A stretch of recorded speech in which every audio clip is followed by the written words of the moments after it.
Hello guys, कैसे हो आप सब। उम्मीद करता हूं कि आप सब लोग स्वस्थ होंगे, सुरक्षित होंगे और अपने एग्जाम की तैयारी बेहतर ढंग से कर रहे होंगे। प्यारे बच्चों, आज हम पढ़ेंगे modern periodic table. Periodic table की एक वीडियो हम अपने चैनल पे डाल चुके हैं। अगर आपने अब तक वो नहीं देखी है तो आप प्लीज़ उस वीडियो को ज़रूर देखिए। उसके बाद हमने उस वीडियो में क्या बताया था कि मॉडर्न जो पीरियोडिक टेबल है उसको बनाने के प्रयास किस किस साइंटिस्ट ने किए थे और किस प्रकार से उन्होंने पीरियोडिक टेबल बनाई थी और क्या क्या नियम उन्होंने लागू उस किस किस नियम के अनुसार उन्होंने पीरियोडिक टेबल बनाई थी और क्या क्या उनकी पीरियोडिक टेबल में दोष थे जिससे उनकी पीरियोडिक टेबल नहीं चल सकी। उसके बाद बारी आती है मॉडर्न पीरियोडिक टेबल की आधुनिक आवर्त सारणी की, जो हम आज के दिन पढ़ते हैं। ये पीरियोडिक टेबल पहले जो पीरियोडिक टेबल बनी थी उनसे ज़्यादा स्टिक है, इसीलिए आज के दिन ये लागू है। प्यारे बच्चों, इससे पहले जो पीरियोडिक टेबल बनी थी वो according to atomic mass element को रखा गया था। उनमें जो एलिमेंट को रखा गया था वो अकॉर्डिंग टू एटॉमिक मास परमाणु द्रव्यमान के अनुसार एलिमेंट को रखा गया था। इसीलिए उनका जो दोष है एक ये भी था कि जो एक जैसे एलिमेंट थे वो सही ढंग से नहीं रखे गए थे। और उसके बाद बारी आती है हेनरिक मोजले जी की, जिन्होंने मॉडर्न पीरियोडिक टेबल को बनाया और उन्होंने थोड़ा हटके काम किया। उन्होंने क्या किया कि एलिमेंट्स को एटॉमिक मास के अकॉर्डिंग ना रख के परमाणु क्रमांक एटॉमिक नंबर के अकॉर्डिंग रखा। उन्होंने कहा कि जो एलिमेंट हैं उनकी फिजिकल और जो केमिकल प्रॉपर्टीज हैं वो एलिमेंट के एटॉमिक नंबर के ऊपर डिपेंड करती हैं, ना कि एटॉमिक मास के ऊपर। उन्होंने फिर एक पीरियोडिक टेबल को बनाया और मैंने जो यहाँ पे क्लास में पहले भी बताया था कि हम जो केमिस्ट्री पढ़ रहे हैं उसमें स्टार्टिंग से मैंने पीरियोडिक टेबल को ही क्यों सेलेक्ट किया है, तो इसका रीजन ये है प्यारे बच्चों कि जब मैं आपको कंप्लीट पीरियोडिक टेबल पढ़ा दूंगा तो आप देखेंगे कि 70% आपकी जो केमिस्ट्री है वो कवर हो चुकी है। मेरे कहने का मतलब ये है कि अकेली पीरियोडिक टेबल 70% केमिस्ट्री को कवर कर देती है, इसीलिए सबसे पहले हमने पीरियोडिक टेबल को पढ़ना स्टार्ट किया। चलिए बच्चों, स्टार्ट करते हैं आज की क्लास को। यहां तक आपको दिखाई दे रहा होगा मॉडर्न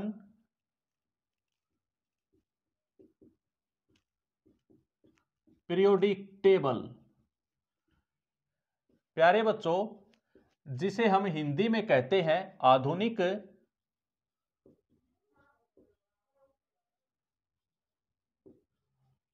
आवर्त सारणी। तो सबसे पहला क्वेश्चन तो यही बनता है कि जो मॉडर्न पीरियोडिक टेबल है, आधुनिक आवर्त सारणी है, उसको किसने बनाया था। तो हम लिखेंगे, यहां पे आपको विजिबल है यहां तक, चलिए यहां पे लिख देते हैं। सबसे पहले पॉइंट, प्यारे बच्चों, पढ़ाने से पहले मैं आपको एक बात और बता देता हूं कि आप कॉपी पेन साथ लेके बैठें और मैं जो भी पॉइंट्स लिखवा रहा हूं वो आप साथ साथ नोट करें। एक बार वीडियो को पूरा देखें। जो बच्चा रैंडमली वीडियो को जिस बच्चे ने ओपन किया है, जिसने चैनल को सब्सक्राइब नहीं कर रखा और ऐसे ही थंबनेल देख के जिसने वीडियो को ओपन कर दिया, हमारे पास क्वालिटी चाहे कम हो सकती है प्यारे बच्चों, हमारे पास डिजिटल बोर्ड नहीं हो सकता है थोड़ी बहुत लाइटिंग की प्रॉब्लम हो सकती है, पर प्यारे बच्चों एक चीज की कमी बिल्कुल नहीं होगी और वो होगा कंटेंट। और एग्जाम में कंटेंट ही काम आएगा। तो एक बार वीडियो को ईमानदारी से पूरा देखें और अपना फीडबैक कमेंट के जरिए जरूर दें। और जिस बच्चे को वीडियो पसंद आती है तो आप कृपया करके आप लाइक जरूर करें वीडियो को, इससे हमें मोटिवेशन मिलता है। चलिए बच्चों, सबसे पहले तो क्वेश्चन यही आता है कि जो मॉडर्न पीरियोडिक टेबल है, आधुनिक आवर्त सारणी है, वो किसने बनाई थी। तो उन वैज्ञानिक का नाम था हेनरिक मोसले जी। हेनरिक मोसले जी ने ये आधुनिक आवर्त सारणी बनाई थी जिसको हम आज के दिन पढ़ते हैं। इन्होंने क्या किया था, इन्होंने एलिमेंट को, तत्व को अकॉर्डिंग टू एटॉमिक नंबर रखा था, अकॉर्डिंग टू एटॉमिक नंबर रखा था, ना कि अकॉर्डिंग टू एटॉमिक मास रखा था। इससे पहले जितनी भी पीरियोडिक टेबल बनाने का प्रयास किया गया था उनमें एलिमेंट को अकॉर्डिंग टू एटॉमिक मास रखा था, पर हेनरिक मोजले जी ने हटके काम किया और उन्होंने क्या किया, एलिमेंट को अकॉर्डिंग टू एटॉमिक नंबर रखा। इनके अनुसार किसी भी एलिमेंट की फिजिकल और केमिकल प्रॉपर्टीज डिपेंड करती हैं उस एलिमेंट के एटॉमिक नंबर के ऊपर। भौतिक और रासायनिक प्रॉपर्टीज हैं वो उस एलिमेंट के, उस तत्व के परमाणु क्रमांक के ऊपर डिपेंड करती हैं। ये कहा था हेनरिक मोजले जी ने। अब एक बार मैं आपको डिफरेंस बता देता हूं, एटॉमिक नंबर क्या होता है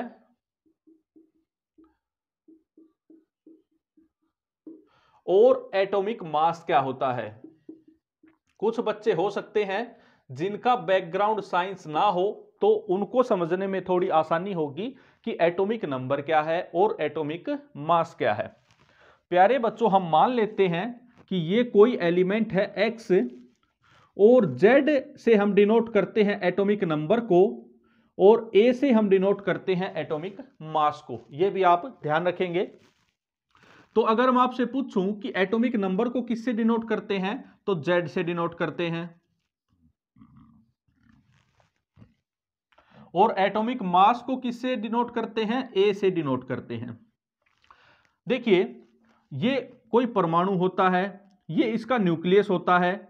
न्यूक्लियस में प्यारे बच्चों प्रोटॉन प्लस न्यूट्रॉन होते हैं और इलेक्ट्रॉन इसके बाहर क्या करते हैं, चक्कर लगाते हैं। इतनी बात आप समझते होंगे, आपने पढ़ा भी होगा। अब एटॉमिक क्या होता है, एटॉमिक होता है नंबर, एटॉमिक नंबर होता है नंबर ऑफ प्रोटॉन्स।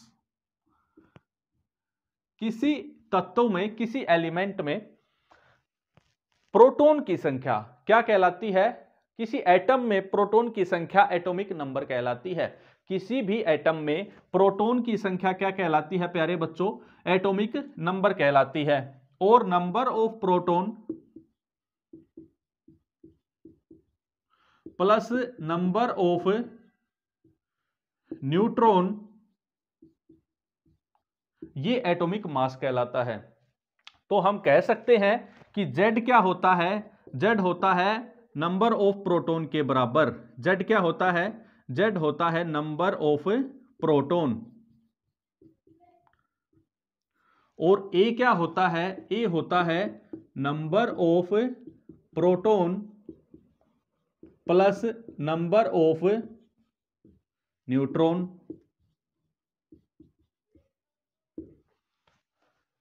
इतनी बात आप समझ गए होंगे। अब प्यारे बच्चों, नेक्स्ट क्वेश्चन ये बनता है कि जो हेनरिक मोजले जी ने जो आधुनिक आवर्त सारणी बनाई थी, मॉडर्न पीरियोडिक टेबल जो बनाई थी, उसको कितने ग्रुप में और कितने पीरियड में उन्होंने डिवाइड किया था। प्यारे बच्चों,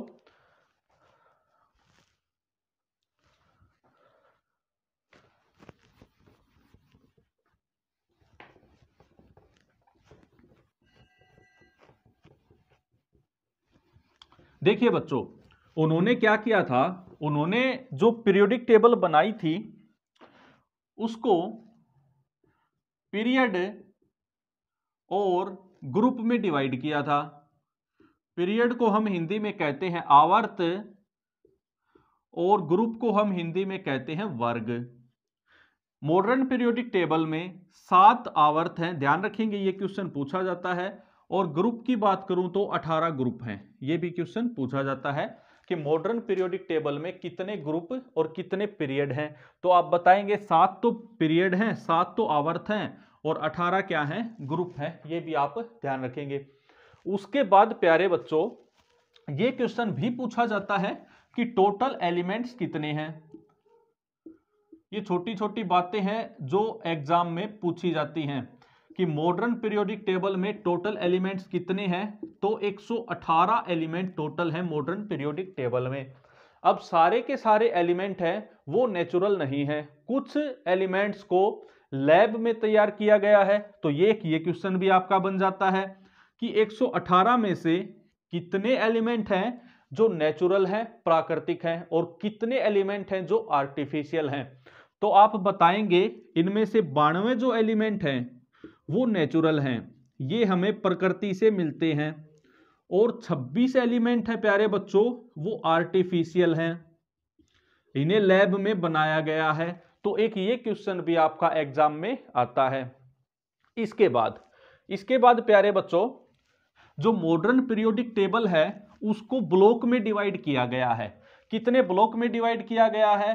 तो 4 ब्लॉक में, 4 ब्लॉक में उसको डिवाइड किया गया है प्यारे बच्चों।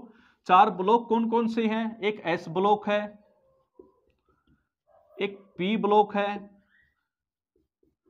एक डी ब्लॉक है, और एक एफ ब्लॉक है। ये आप ध्यान रखेंगे।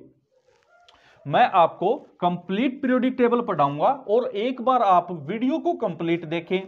ऐसा ना हो कि आपने एक बार वीडियो को प्ले किया और आपने देखा कि इस टीचर के पास ना तो डिजिटल बोर्ड है, ना अच्छी क्वालिटी की वीडियो है, तो क्यों देखें? हम तो किसी डिजिटल बोर्ड वाले की देखेंगे या किसी अच्छे टीचर की देखेंगे। तो प्यारे बच्चों एक बात मैं आपको बता दूं, हर चमकती चीज सोना नहीं होती। समझ आ गई मेरी बात? चलिए ध्यान से। अब क्वेश्चन ये आता है कि एसपीडीएफ ब्लॉक में जो पूरी पीरियोडिक टेबल को डिवाइड कर रखा है, आप अपने मोबाइल में गूगल पे सर्च करेंगे मॉडर्न पीरियोडिक टेबल और आपको एक इस तरीके की एक पीरियोडिक टेबल आपके सामने आएगी। जो हॉरिजेंटल लाइन होती हैं, ये जो हॉरिजेंटल लाइन आपको मिलेंगी प्यारे बच्चों, ये पीरियड होते हैं, ये आवर्त होते हैं। और जो ऐसे वर्टिकल लाइन होती हैं, जो खड़ी लाइन होती हैं, उसको ग्रुप कहते हैं, इसको हिंदी में वर्ग कहते हैं। तो ये हम पढ़ चुके हैं कि मॉडर्न पीरियोडिक टेबल में 7 आवर्त हैं और 18 ग्रुप हैं।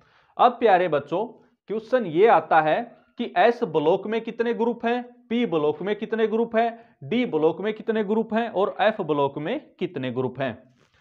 प्यारे बच्चों इससे भी एक अच्छा क्वेश्चन बन जाता है। तो आप साथ साथ नोट करेंगे कि जो एस ब्लॉक है, हमारे पास जो एस ब्लॉक है उसमें 2 ग्रुप हैं, ग्रुप 1 और ग्रुप 2। प्यारे बच्चों एस ब्लॉक में 2 ग्रुप हमारे पास हैं, ग्रुप 1 और ग्रुप 2, ये आप ध्यान रखेंगे। उसके बाद पी ब्लॉक में प्यारे बच्चों ग्रुप नंबर 13 से लेके ग्रुप नंबर 18 हैं। ग्रुप नंबर 13 से लेके ग्रुप नंबर 18 तक अगर पूछा जाए कि कौन से ब्लॉक में है तो आप बताएंगे पी ब्लॉक में है। ये क्वेश्चन काफी बार एग्जाम में पूछे जाते हैं कि ग्रुप नंबर जो 15 है वो कौन से ब्लॉक में आएगा। तो इससे आप बता सकते हैं कि ग्रुप ए और ग्रुप 2 वो ग्रुप एस ब्लॉक में है, 13 से 18 जो ग्रुप है वो पी ब्लॉक में है। डी ब्लॉक प्यारे बच्चों डी ब्लॉक में ग्रुप नंबर 3 से लेके और ग्रुप नंबर 12 तक है। और आगे बात आती है एफ ब्लॉक की, तो एफ ब्लॉक है वो डी ब्लॉक का ही एक हिस्सा है, एक पार्ट है। कुछ एलिमेंट ऐसे थे जो जिनकी प्रॉपर्टीज अलग थी, उनको एफ ब्लॉक में रख दिया गया है, बाकी वो डी ब्लॉक का ही एक हिस्सा है, ये आप ध्यान रखेंगे। तो प्यारे बच्चों एस ब्लॉक है उसमें 2 ग्रुप आते हैं, ग्रुप 1 और ग्रुप 2। पी ब्लॉक में 13 से 18 ग्रुप आते हैं और डी ब्लॉक में 3 से 12 ग्रुप आते हैं।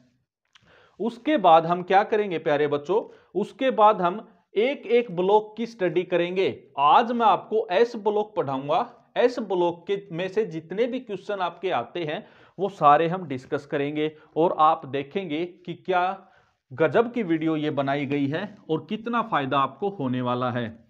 और अगर आपको ये लगे कि अच्छा कंटेंट दिया गया है और अच्छा प्रयास किया गया है तो आप जरूर से जरूर इस चैनल को जरूर सब्सक्राइब करें, क्योंकि इसी से हमें मोटिवेशन मिलता है। प्यारे बच्चों देखिए आज हम पढ़ेंगे एस ब्लॉक, आज हम पढ़ेंगे प्यारे बच्चों एस ब्लॉक।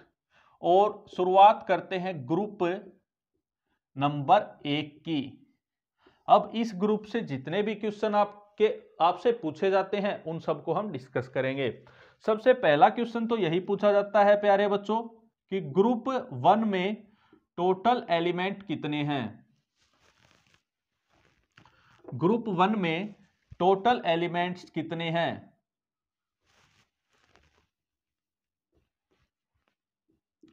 कुल तत्व कितने हैं। तो ग्रुप 1 में टोटल एलिमेंट है 7, आप ध्यान रखेंगे। और वो 7 कौन कौन से एलिमेंट हैं वो भी मैं लिख देता हूं। सबसे पहले है हाइड्रोजन, उसके बाद है लिथियम, उसके बाद है सोडियम, उसके बाद है पोटेशियम, उसके बाद है रुबिडियम, उसके बाद है सीजियम, उसके बाद है फ्रांसियम। ये 7 जो अपने एलिमेंट हैं वो ग्रुप नंबर 1 में आते हैं। फ्रांसियम आपको दिखाई दे रहा होगा, थोड़ा सा मैं इसको ऊपर लिख देता हूं, FR से फ्रांसियम हो जाता है। उसके बाद अगर पूछा जाए कि क्या ग्रुप 1 में क्या सारी मेटल हैं या क्या सारी नॉन मेटल हैं या मेटलॉइड्स हैं, तो आप बताएंगे कि ग्रुप 1 में मेटल भी हैं प्लस नॉन मेटल भी हैं। इसका मतलब यह है कि ग्रुप 1 में धातु भी है और अधातु भी है। अब क्वेश्चन ये आता है कि ग्रुप 1 में अधातु कितनी है और धातु कितनी है। तो प्यारे बच्चों ग्रुप 1 में एक तो नॉन मेटल है और बाकी की 6 क्या है, मेटल हैं। अब एक जो नॉन मेटल है वो इंपॉर्टेंट हो जाती है, वो प्यारे बच्चों है हाइड्रोजन। और बाकी की 6 क्या है अपने पास, मेटल हैं, धातु हैं। ये आप ध्यान रखेंगे। उसके बाद हम एक एक एलिमेंट को डिस्कस करते हैं कि किस एलिमेंट से कौन कौन से क्वेश्चन आपके एग्जाम में पूछे जा सकते हैं। चलिए सबसे पहले हम लेते हैं हाइड्रोजन को। सबसे पहले हम लेते हैं हाइड्रोजन को, जिसका सिंबल क्या होता है, H होता है। क्या होता है, H होता है। प्यारे बच्चों पीरियोडिक टेबल में इसे आवारा तत्व कहा जाता है। यह क्वेश्चन काफी बार पूछा जाता है कि पीरियोडिक टेबल में आवारा तत्व किसे कहा जाता है, तो वो हाइड्रोजन को कहा जाता है। क्योंकि इसकी जगह फिक्स नहीं है, इसको ग्रुप 1 में तो रखा गया है पर ये बिहेव करता है, ये व्यवहार करता है ग्रुप नंबर 17 वाले एलिमेंट की तरह। जो ग्रुप नंबर 17 में जो एलिमेंट रखे गए हैं उन एलिमेंट की तरह ये व्यवहार करता है और इसकी जगह फिक्स नहीं है, ये तो ऐसे ही फोर्सली यहां पे चिपका रखा है, इसीलिए इसको आवारा तत्व कहा जाता है। यहां वहां घूमता रहता है, कोई भी जगह इसकी फिक्स नहीं है। उसके बाद प्यारे बच्चों भविष्य का ईंधन भी किसे कहा जाता है, भविष्य का ईंधन, भविष्य का ईंधन भी हाइड्रोजन को कहा जाता है। भविष्य का ईंधन किसे कहा जाता है, हाइड्रोजन को कहा जाता है। क्यों कहा जाता है, क्योंकि ये धुआं रहित गैस है। जब ये जलती है तो ये किसी प्रकार का धुआं नहीं देती है, इसीलिए इसको भविष्य का ईंधन भी कहा जाता है। और प्यारे बच्चों इसकी जो कैलोरीफिक वैल्यू है वो भी बहुत ज्यादा है। 1 ग्राम हाइड्रोजन से 150 किलो जूल हमें एनर्जी मिलती है। इतना भी आप ध्यान रखेंगे, 1 ग्राम हाइड्रोजन से 150 किलो जूल हमें एनर्जी मिलती है। अभी एक क्वेश्चन मैं आपसे पूछ लेता हूं, अगर आप एग्जाम की तैयारी कर रहे हैं तो आप मुझे यह बताएं कि कौन से देश ने सबसे पहले हाइड्रोजन ट्रेन चलाई है। कौन से देश ने सबसे पहले हाइड्रोजन ट्रेन चलाई है, इसका आंसर आप कमेंट बॉक्स में जरूर देंगे क्योंकि यह भी इंपॉर्टेंट क्वेश्चन बन जाता है। उसके बाद प्यारे बच्चों हाइड्रोजन अकेला ऐसा एलिमेंट है पूरी पीरियोडिक टेबल में जिसमें न्यूट्रॉन की संख्या 0 होती है, जिसमें न्यूट्रॉन की संख्या 0 होती है। ध्यान रखेंगे ये इंपॉर्टेंट क्वेश्चन है प्यारे बच्चों। जो एक्सेप्शनल केस होते हैं, जो अपवाद होते हैं, वही एग्जाम में पूछे जाते हैं। तो अगर ये पूछा जाए कि पीरियोडिक टेबल में वो कौन सा एलिमेंट है जिसमें न्यूट्रॉन की संख्या 0 है, तो आप बताएंगे वो हाइड्रोजन है। चलिए बच्चों, इसके बाद नेक्स्ट एलिमेंट की बात करते हैं। और नेक्स्ट जो एलिमेंट हमारे पास आता है वो है लिथियम।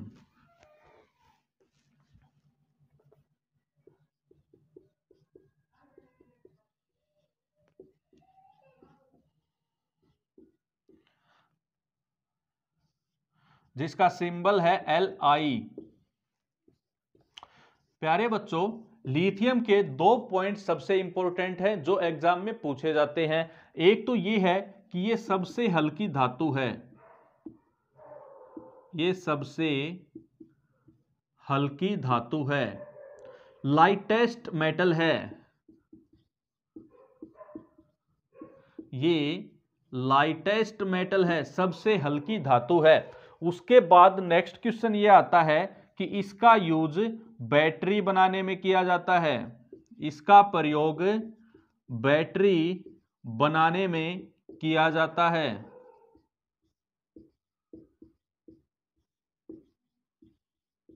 ये 2 क्वेश्चन हमारे लिथियम मेटल से आते हैं। सबसे पहले ये पूछा जाए कि सबसे हल्की धातु कौन सी है, तो आप बताएंगे कि वो लिथियम है। उसके बाद अगर पूछा जाए कि बैटरी बनाने में कौन सी धातु का प्रयोग किया जाता है, तो वो लिथियम का किया जाता है। चलिए प्यारे बच्चों, मैं उम्मीद कर रहा हूं कि आप साथ साथ इन पॉइंट्स को नोट कर रहे होंगे और आपको लगेगा कि ये वही कंटेंट है जो एग्जाम में आता है। उसके बाद सोडियम, जिसका सिंबल है Na से बनता है नेट्रियम। चलिए, सोडियम एक ऐसा मेटल है, ऐसा एलिमेंट है जो बहुत ज्यादा एक्टिव है।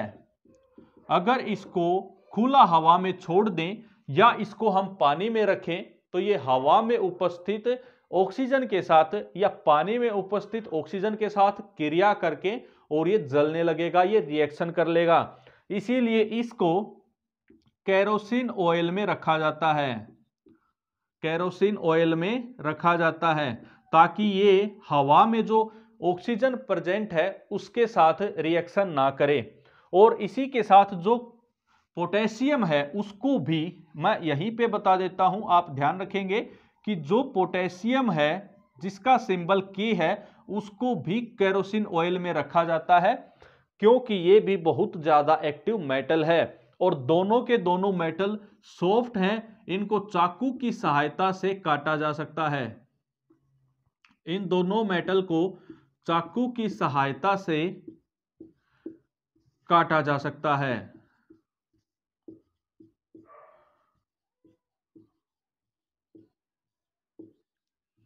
इतना आप ध्यान रखेंगे।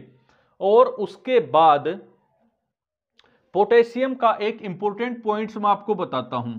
पॉइंट्स का, इसका पोटेशियम का प्यारे बच्चों, मैं इंक डाल लेता हूं मार्कर में, तब तक आप नोट करें।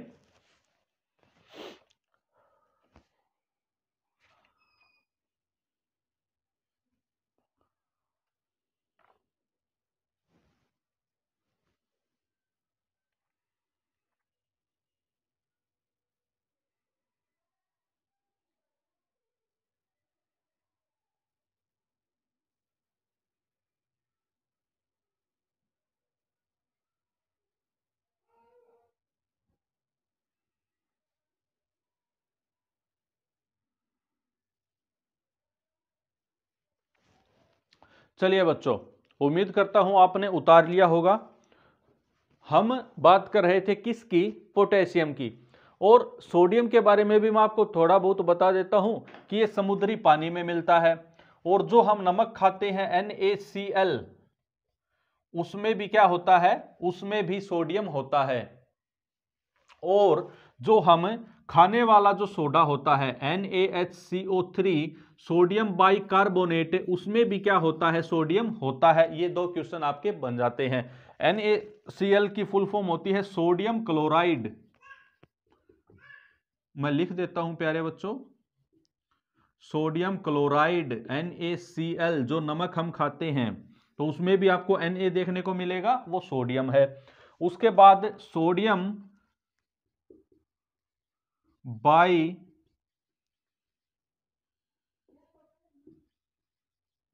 कार्बोनेट NaHCO3, 3, इसमें भी आपको सोडियम देखने को मिलेगा। ये दोनों क्वेश्चन भी एग्जाम में काफी बार पूछे गए हैं। उसके बाद हम बात करते हैं प्यारे बच्चों पोटेशियम की।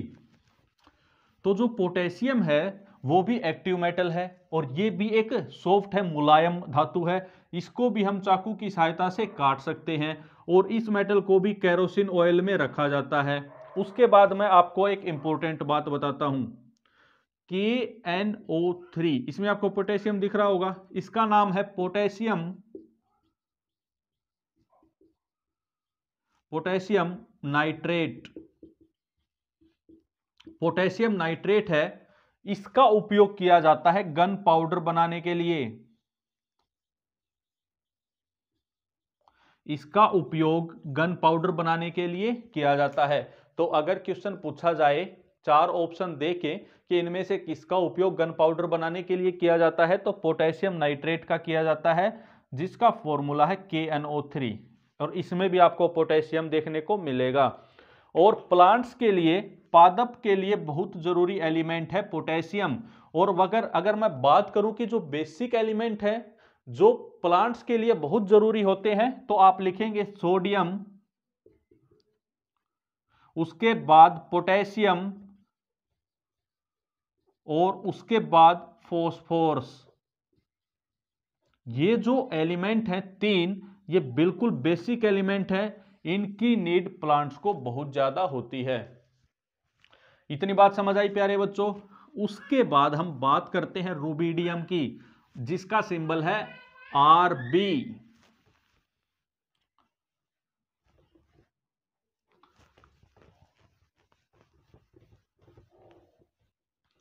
रूबिडियम जिसका सिंबल है Rb, और इससे एक ही क्वेश्चन बनता है कि ये स्किन इन्फेक्शन का कारण है। स्किन इन्फेक्शन होता है, इसकी वजह से त्वचा में संक्रमण होता है रूबिडियम से। उसके बाद क्वेश्चन आता है सीजियम। उसके बाद अपना एलिमेंट जो आता है प्यारे बच्चों, वो आता है सीजियम। इसका उपयोग परमाणु घड़ियों में होता है। परमाणु घड़ियों में इसका उपयोग होता है। और मैं आपको एक और इंपॉर्टेंट बात बताता हूं, जो आप स्टार डाल के नोट करेंगे कि पूरी पीरियोडिक टेबल का सबसे ज्यादा मोस्ट इलेक्ट्रोपॉजिटिव एलिमेंट है।